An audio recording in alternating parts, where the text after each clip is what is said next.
Merci beaucoup à Alain et à Ken pour l'invitation. Donc, je vais vous parler d'un autre modèle de maladie neurodégénérative, la drosophile. C'est un insecte, comme vous allez voir. Et un des avantages de cet organisme, c'est que toutes les études qu'on peut faire sur la drosophile évitent de faire, par ailleurs, trop d'études sur d'autres modèles, mammifères par exemple, et peuvent quand même apporter beaucoup d'informations. Donc, dans mon équipe, nous travaillons en particulier sur la maladie de Parkinson. Donc, la maladie de Parkinson est une maladie qui est connue depuis très longtemps, puisqu'elle a été décrite au XIXe siècle, en 1817, par James Parkinson. C'est une maladie qui touche une grande partie de la population, surtout chez les personnes âgées, et qui est, dans la majorité des cas, d'origine sporadique, c'est-à-dire qui n'a pas de cause génétique connue. On pense que, en tout cas chez les agriculteurs, elle pourrait être associée dans pas mal de cas avec, après une longue exposition à des toxines environnementales comme les pesticides ou le fait de boire par exemple de l'eau de pluie qui peut provoquer l'apparition de cette maladie.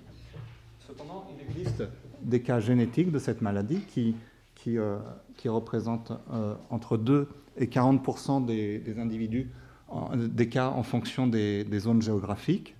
Et parmi les gènes qui sont connus comme étant importants dont les mutations peuvent provoquer l'arrivée de cette maladie, il y en a un dont je vais vous parler dans cette présentation, qui est l'alpha-synucléine. Donc, la maladie de Parkinson est une maladie qui touche la substance noire qui se trouve ici, à la base du cerveau. C'est une région dans laquelle se trouvent des neurones dopaminergiques.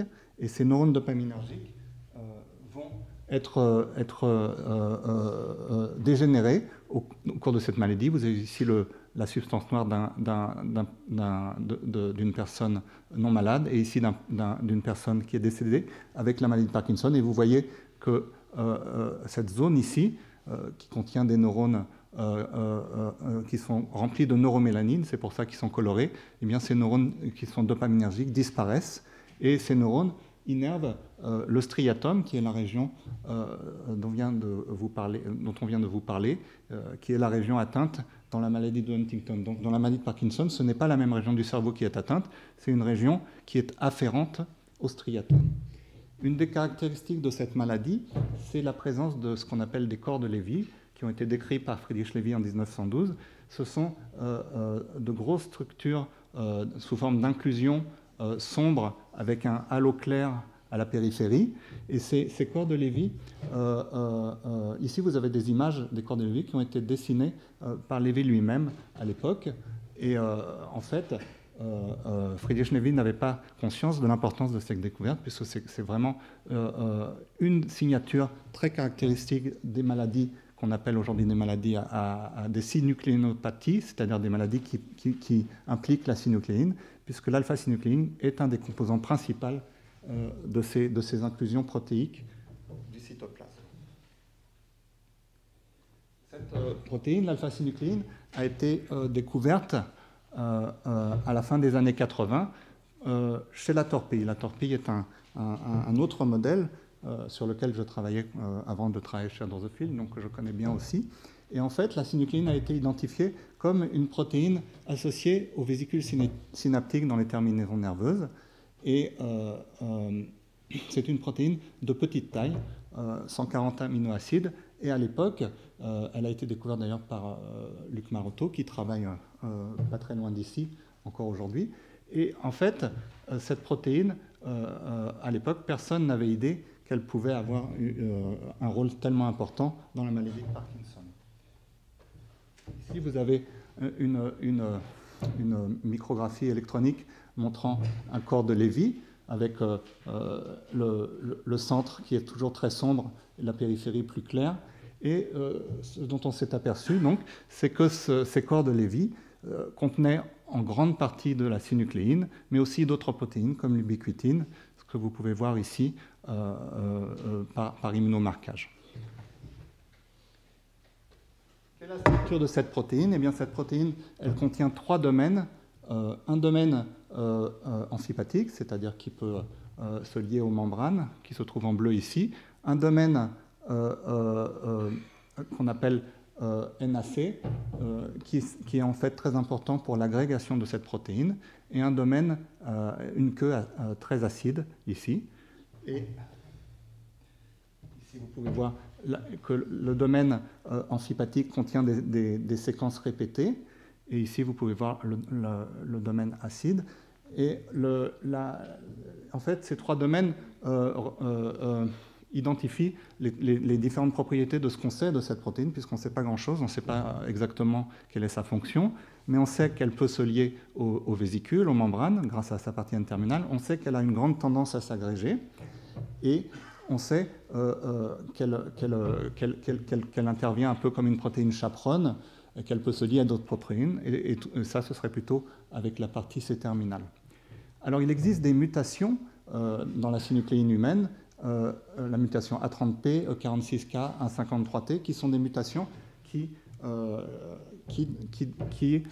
confèrent aux gens qui ont malheureusement cette mutation la maladie de Parkinson, qui sont associées à des cas beaucoup plus fréquents de maladie de Parkinson. Et ce qui caractérise ces mutations, c'est que la protéine qui porte ces mutations a une plus forte tendance à l'agrégation. Alors, actuellement, on considère que les corps de Lévy ne sont pas nocifs pour la cellule, mais qui sont plutôt une réaction de protection contre les formes oligomériques de cette protéine. Elle s'agrégerait sous forme de petits oligomères, et c'est au cours de cette agrégation de petits oligomères qu'il se passerait quelque chose de très nocif pour le neurone. Mais une réaction de la cellule serait en quelque sorte, comme elle n'arrive pas à se débarrasser de ces oligomères, de les entasser sous forme d'agrégats fibrillaires à l'intérieur des corps de Lévy. Tout cela, ce n'est pas encore sûr, ce sont des hypothèses. Alors maintenant, je laisse un peu la maladie et je vais vous présenter un petit peu le modèle que nous étudions au laboratoire, la drosophile. Donc la drosophile, c'est une petite mouche. Et pourquoi est-ce qu'on pourrait s'intéresser à cette petite mouche qui a une tête, comme vous voyez, et un cerveau dans cette tête, un cerveau qui est beaucoup plus petit que celui de l'homme. Alors quel est l'intérêt d'étudier ce cerveau? Eh bien, c'est un cerveau qui est plus simple. Il n'a qu'environ 100 000 neurones contre 85 milliards chez l'homme. Il y a beaucoup de comportements chez cet animal qu'on peut étudier. On peut faire beaucoup d'études génétiques.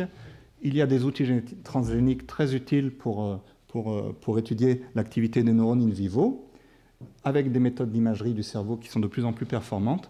Et comme vous le verrez, la plupart des systèmes de neurotransmetteurs, et en particulier le système dopaminergique, est conservé chez la drosophile.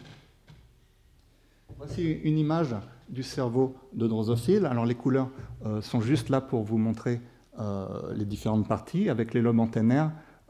Ici en bleu, ce qu'on appelle les corps pédonculés, les mushroom bodies en anglais, qui sont une structure très importante dont on parlera par la suite. Ici, les lobes optiques, etc.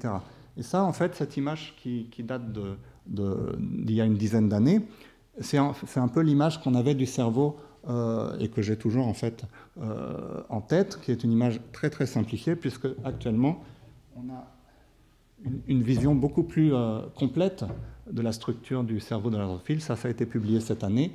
À peu près tous les neuropiles, c'est-à-dire toutes les zones différentes du cerveau de la drosophile et des insectes en général, ont été identifiées.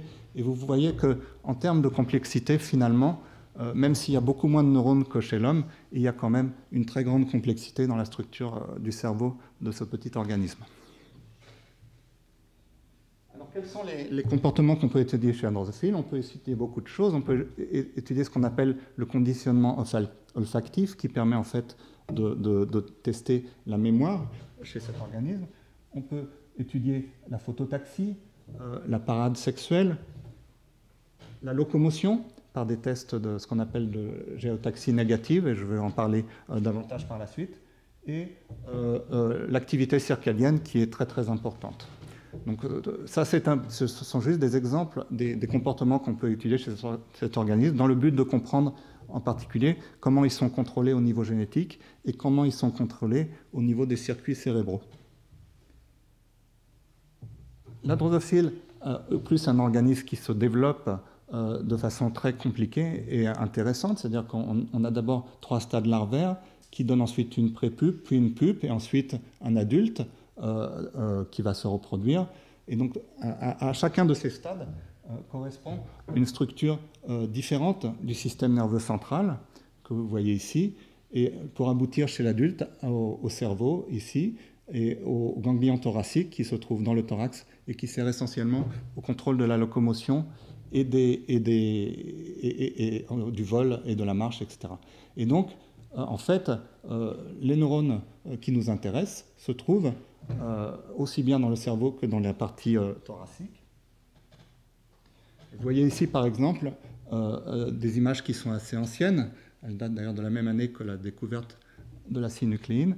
Eh bien, vous voyez que les neurones dopaminergiques à différents stades du développement, et ici les neurones sérotoninergiques à différents stades du développement, et vous voyez qu'il y a une structure parfaitement identifiable, absolument identique d'une drosophile à l'autre. Donc s'il y a des différences, c'est plutôt au niveau des épines dendritiques ou des synapses, plutôt qu'au niveau des corps cellulaires qui sont toujours à peu près au même endroit. Et vous pouvez voir aussi que les deux systèmes, enfin vous ne pouvez pas le voir, mais je vous le dis, que les deux systèmes sont complètement indépendants. Il n'y a pas de neurone qui soit à la fois dopaminergique et sérotoninergique. Et donc on a un système relativement simple avec moins de 300 neurones dans les deux cas, quel que soit le stade considéré.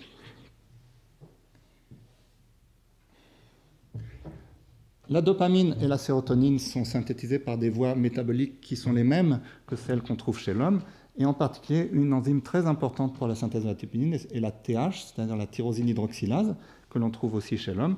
Et une enzyme importante pour la synthèse de la sérotonine, c'est la tryptophane hydroxylase, qui est une enzyme de la même famille, mais qui a une spécificité de substrat différente, puisque la tyrosine hydroxylase travaille avec la tyrosine et la tryptophane avec la tryptophane, comme son nom l'indique. Sur la base de ces données, nous avons au laboratoire pu constituer des lignées drivers. Je vous expliquerai par la suite ce que c'est. Ce sont des lignées qui permettent d'exprimer des gènes dans des tissus ou des cellules spécifiques. Ici, le driver THGAL4, qui a été très important pour étudier le système dopaminergique, en fait, puisqu'il permet d'exprimer des gènes spécifiquement in vivo dans les neurones dopaminergiques, que vous voyez ici en jaune, et sinon le driver TRHGAL4, qui lui permet, à l'inverse, d'exprimer des gènes spécifiquement dans les neurones sérotoninergiques.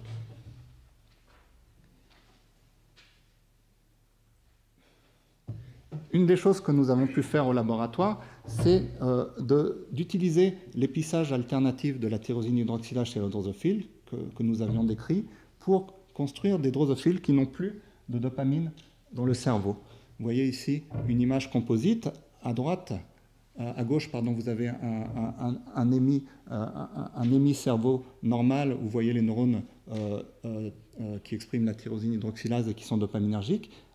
À droite, pardon, vous avez le neurone du mutant que nous avions fabriqué, et vous voyez le cerveau du mutant que nous avions fabriqué. Vous voyez qu'il n'a plus du tout de tyrosine hydroxylase ni de dopamine en fait.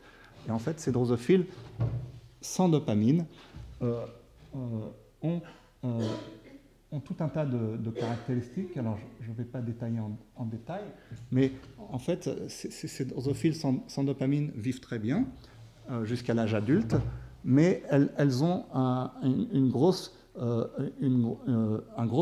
problème dans le choix, c'est-à-dire qu'elles ne sont pas attirées ni par la lumière ni par le sucre, elles sont incapables d'apprendre quoi que ce soit, et elles ont des problèmes de capacité locomotrice. Et c'est ça qui nous intéresse ici en rapport avec la maladie de Parkinson. Par ailleurs, elles sont par contre parfaitement capables de différents comportements. En particulier, elles ont une très bonne mémoire spatiale, ce qui prouve que la dopamine est importante, mais pas pour toutes les fonctions du cerveau. Et je n'ai pas trop le temps de détailler cette diapositive, excusez-moi. Donc vous voyez ici cette courbe de survie qui montre que les mouches sans dopamine survivent aussi longtemps que des mouches normales, c'est-à-dire à peu près jusqu'à 70 jours. Et par contre, elles ont une décroissance avec l'âge, au cours des semaines de la vie, très rapide, beaucoup plus rapide que chez les mouches sauvages, au niveau de leur capacité locomotrice. Alors, un des tests qu'on utilise pour regarder les capacités locomotrices des drosophiles, c'est ce qu'on appelle le test de géotaxie négative. En quoi ça consiste? Eh bien, ça consiste à mettre les mouches dans une colonne, à les taper gentiment pour qu'elles tombent en bas de la colonne, et il y a un réflexe chez les drosophiles qui fait qu'elles vont grimper en haut de cette colonne.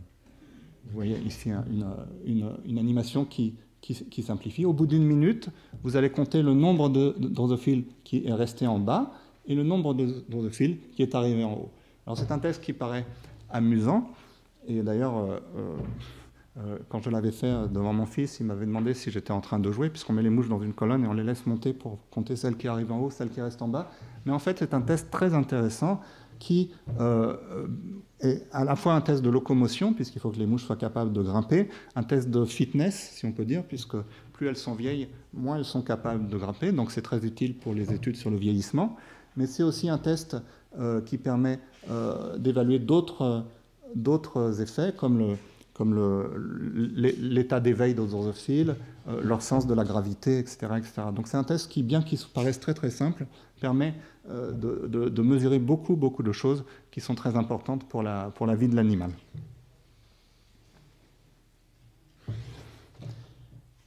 Donc la drosophile est utilisée pour l'étude des neurodégénérescences, et parmi les avantages que je n'ai pas encore cités, c'est qu'on peut on a beaucoup d'outils génétiques qui permettent de contrôler à quel endroit et à quel moment on va pouvoir exprimer tel ou tel gène. Vous avez ici, par exemple, un modèle drosophile de la maladie de Huntington, la maladie dont vous venez d'entendre parler. Eh bien, lorsqu'on exprime dans l'œil de drosophile la protéine Huntingtin, vous voyez le résultat, l'œil est complètement détruit. Mais on peut faire ça grâce à un système qui permet le ciblage de l'expression des gènes. Et ce système, c'est le système GAL4 dont je vous ai parlé à l'instant. On utilise un facteur de transcription de levure qui se fixe sur des séquences spécifiques de l'ADN, et on construit des gènes chimériques dans lesquels ces séquences de fixation du facteur GAL4 sont en amont du gène que l'on veut exprimer, par exemple le gène d'une pathologie. Alors, ça a été introduit, comme vous voyez, en 1993, ça fait longtemps. Aujourd'hui, il existe, et je ne peux pas vous le présenter ici, chez la drosophile, beaucoup plus de systèmes d'expression spécifiques qui permettent de contrôler à quel moment on veut que la protéine exogène soit exprimée, dans quel type cellulaire précisément. Et il existe différents types, comme le GAL4, il en existe 3 actuellement, 3 autres systèmes qu'on peut croiser ensemble pour avoir des raffinements très très sophistiqués du contrôle de l'expression des gènes dans un animal vivant. Alors, en l'an 2000, le premier modèle de maladie de Parkinson transgénique a été fait, et ça a été chez la drosophile, et ça a été par l'expression donc de l'alpha-synucléine dans le cerveau de la drosophile. Donc ça a été en exprimant l'alpha-synucléine dans tous les neurones de drosophile. Il a été observé que les neurones dopaminergiques, alors ça ce sont les images de l'époque, on voit que, de l'article original, on voit que les neurones dopaminergiques semblent disparaître, qu'il y a l'apparition d'inclusions qui ressemblent à s'y méprendre avec l'halo clair autour et le caractère sphérique au corps de Lévy. Et il y a aussi des déficits locomoteurs qui sont très, très, très accélérés par rapport au contrôle. Alors, que ces inclusions ressemblent à des corps de Lévy, ça a pu être prouvé, puisque, par exemple, les auteurs ont pu montrer que ces corps de Lévy de drosophile, entre guillemets, contenaient des protéines de la famille HIT-SHOC, les HSP70, dont vous entendrez parler, je pense, dans la suite de cette journée. Eh bien, en fait, les gens sont ensuite allés voir chez les vrais corps de Lévy des patients chez l'homme, et ils ont vu qu'effectivement, dans les corps de Lévy humains, il y avait de la protéine HSP70 aussi, ce qu'on ne savait pas avant. Donc, le fait d'exprimer chez la drosophile une protéine humaine a permis, au moins dans ce cas, et puis dans d'autres, de progresser dans la compréhension de la maladie chez l'homme. Néanmoins, ce modèle a été très critiqué.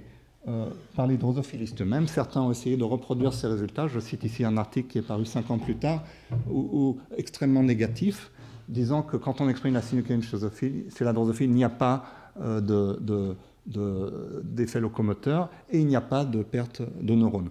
Et c'était vraiment très pessimiste. Et c'est pour dire qu'en fait, les choses ne sont pas toujours très simples. Il y a souvent beaucoup de controverses, et les controverses continuent aujourd'hui. Mais dans notre laboratoire, en tout cas, nous avons pu constater qu'il y avait effectivement des déficits locomoteurs lorsqu'on exprime la synucléine dans tous les neurones de drosophile. Et nous avons pu montrer aussi qu'il y avait des effets très spectaculaires qu'on appelle de paralysie banque sensitive, c'est-à-dire que lorsqu'on prend les drosophiles et qu'on les secoue très fort, en fait, on les vortex. Je ne sais pas si vous savez ce que c'est qu'un vortex. C'est un appareil qui permet de mélanger les solutions. Mais lorsqu'on vortex les drosophiles pendant 5 secondes, des drosophiles normales, ça ne leur fait rien du tout. Mais les drosophiles qui expriment la synucléine, eh bien, elles tombent sur le dos et elles restent paralysées pendant un certain temps. Et cet effet est encore plus fort lorsqu'on utilise la forme mutée de la synucléine, celle qui donne la maladie de Parkinson, que lorsqu'on utilise la forme native, sauvage. Néanmoins, nous n'avons pas pu observer de perte de neurones à proprement parler, ce qui veut dire que dans le modèle initial, lorsqu'on voit les neurones disparaître, en fait, ils ne meurent pas réellement, mais ils perdent leurs propriétés. Ils expriment beaucoup moins la tyrosine hydroxylase, etc. Ils ont des problèmes. Et ça, nous avons pu le montrer. Nous avons pu montrer, par exemple, que lorsqu'on exprime la synucléine dans le cerveau, il y a par rapport aux 100% d'un contrôle, il y a une forte décroissance de la quantité de dopamine dans le cerveau. Et cette décroissance est d'autant plus forte si on utilise la forme mutée de la synucléine. Et puis on observe aussi dans les neurones dopaminergiques une modification des mitochondries. Les mitochondries deviennent beaucoup plus grosses, comme si elles fusionnaient les unes avec les autres, alors que dans les neurones contrôle, elles restent sous forme de petits points ici. Et en fait,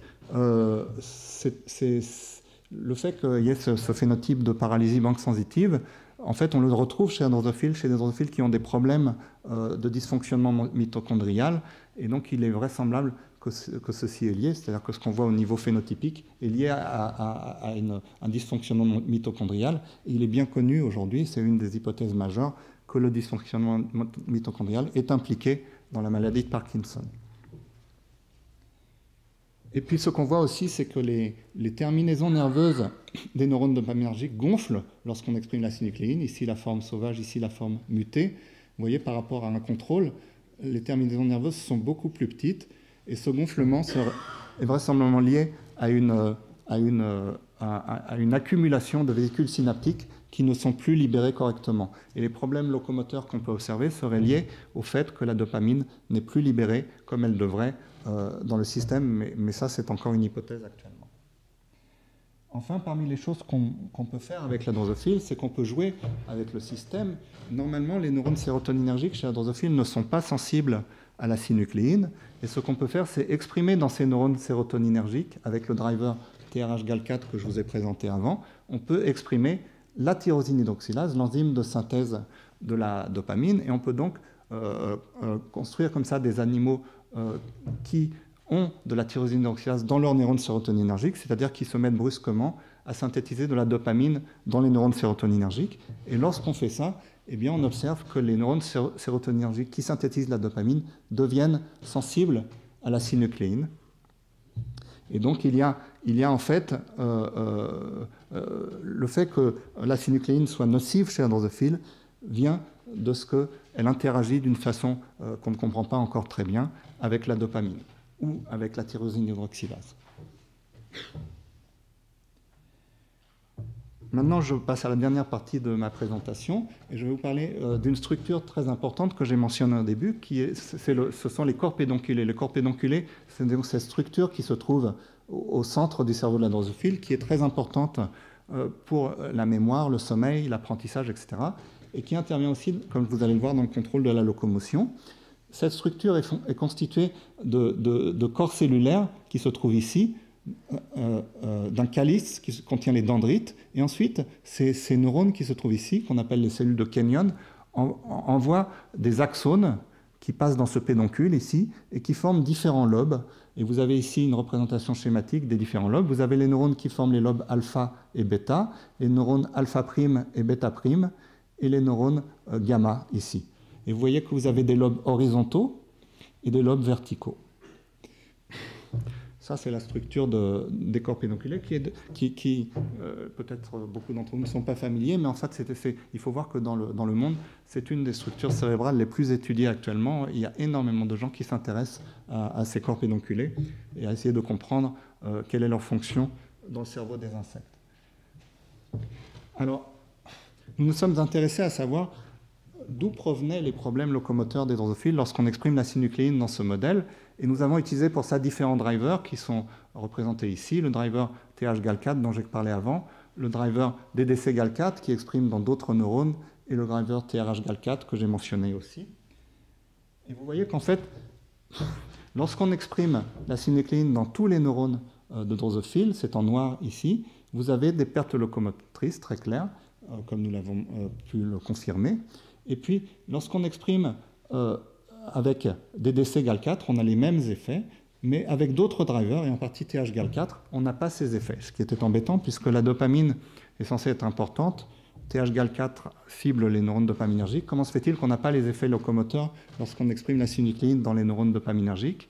En fait, l'explication est venue de ce que le driver TH-GAL4 exprime dans tous les neurones dopaminergiques, sauf un cluster central, où il exprime très mal, qui s'appelle le cluster PAM, ça veut dire protocérébral antérieur médial. Ce cluster est constitué d'environ une centaine de neurones dopaminergiques, et apparemment, l'expression de la synucléine dans ces neurones de ce cluster suffit pour reproduire les effets locomoteurs qu'on observe lorsqu'on exprime la synucléine dans tous les neurones de drosophilie. Et même plus précisément, nous avons pu identifier un driver spécifique, GAL4, qui s'appelle NP6510, qui exprime seulement dans 15 neurones de ce cluster PAM. Ici, vous avez ce cluster PAM grossi, et vous avez en pointillé les 15 neurones qui sont ciblés par ce driver. Et vous voyez que quand vous exprimez la synucléine dans ces 15 neurones seulement, eh bien, vous avez des déficits locomoteurs qui sont exactement semblables à ce que vous observez quand vous exprimez la synucléine dans les 100 000 neurones du cerveau de la drosophile. Donc ces neurones sont très importants pour le test locomoteur de géotaxie négative que nous utilisons pour faire ces expériences. Ce que nous avons pu montrer, c'est que ces neurones innervent les corps pédonculés, je viens de vous présenter, et en particulier les lobes horizontaux. Ici, vous avez une expérience de GRASP, ce qu'on appelle. C'est une expérience qui permet de voir les contacts entre les cellules. En fait, on prend la GFP, qui est une protéine fluorescente, on la coupe en deux, on fait exprimer la moitié par les cellules des corps pédonculés et l'autre moitié par les cellules dopaminergiques qui innervent ces corps pédonculés. Et lorsque les deux cellules se rencontrent, les deux types de neurones se rencontrent, il y a reconstitution de la fluorescence de la GFP. Et vous voyez ici le domaine très précis dans laquelle s'exprime, qui contient les synapses des neurones NP6510.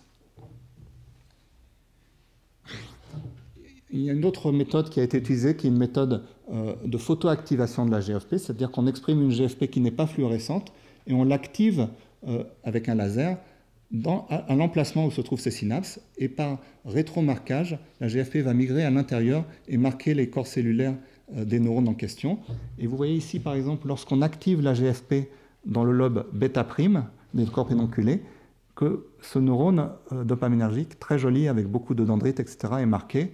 Et en fait, nous pensons que ce sont ces neurones-là, précisément, ceux qui ont beaucoup de dendrites, etc., qui interviennent dans le phénotype locomoteur de la maladie de Parkinson chez la drosophile. Et ce qu'on peut observer, toujours par cette méthode de GRASP, c'est que lorsque on exprime la synucléine dans les neurones NP6510, les 15 neurones dopaminergiques, on a une perte très rapide des synapses au niveau des corps pédonculés, ce qui montre que, bien qu'on n'ait pas vu réellement de perte de neurones dopaminergiques lorsqu'on exprime la synucléine, lorsqu'on s'intéresse non pas au corps cellulaire, mais aux terminaisons synaptiques, on s'aperçoit qu'il y a une très rapide dégénérescence des terminaisons synaptiques lorsqu'on exprime la synucléine humaine mutante chez un drosophile. Et ceci est à mettre en rapport avec le fait, comme je vous l'ai montré tout à l'heure, que la synucléine l'alpha-synucléine a été identifiée comme une protéine très enrichie au niveau des terminaisons nerveuses qui contiennent les vésicules synaptiques. Et en fait, ces résultats sont tout à fait dans le vent, puisque actuellement on considère que dans la maladie de Parkinson, c'est principalement, et en premier lieu plutôt, les terminaisons synaptiques des neurones dopaminergiques qui dégénèrent et qui provoquent les effets locomoteurs de cette maladie. Enfin, nous avons pu montrer ici que les corps pendiculiers sont effectivement impliqués dans le contrôle de la locomotion, parce que si on bloque spécifiquement les lobes bêta-prime, qui sont les lobes ciblés par les neurones dopaminergiques que nous avons identifiés, eh bien on a une perte très efficace des capacités locomotrices de la drosophile dans le test de géotaxie négative. Donc en conclusion de cette étude, eh bien, il est possible donc effectivement de modéliser la maladie de Parkinson chez un drosophile en utilisant une protéine qui joue un rôle central dans cette maladie, l'alpha-synucléine.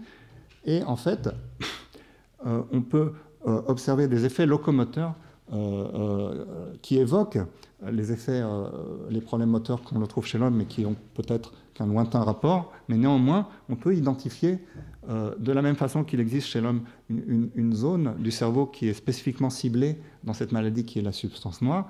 De la même façon, chez la drosophile, il existe une sous-population de neurones dopaminergiques qui contient 15 neurones seulement et qui semble particulièrement sensible aux effets nocifs de cette maladie. Et lorsque cette population est ciblée, eh bien, ça entraîne des déficits locomoteurs très importants chez la drosophile et qui augmentent avec l'âge de façon progressive, exactement comme dans le décours normal de la maladie. Alors, voici les personnes du laboratoire qui ont contribué à ce travail. Marlène Cassard et Sabi Abdulraoufissa, qui sont des étudiants en thèse, et Thomas Riemensperger, un ancien chercheur postdoctoral. Et le travail que je vous ai présenté a été aussi possible grâce à la collaboration avec Jay Hirsch, un chercheur américain, et André Fiala, un chercheur allemand. Je vous remercie beaucoup.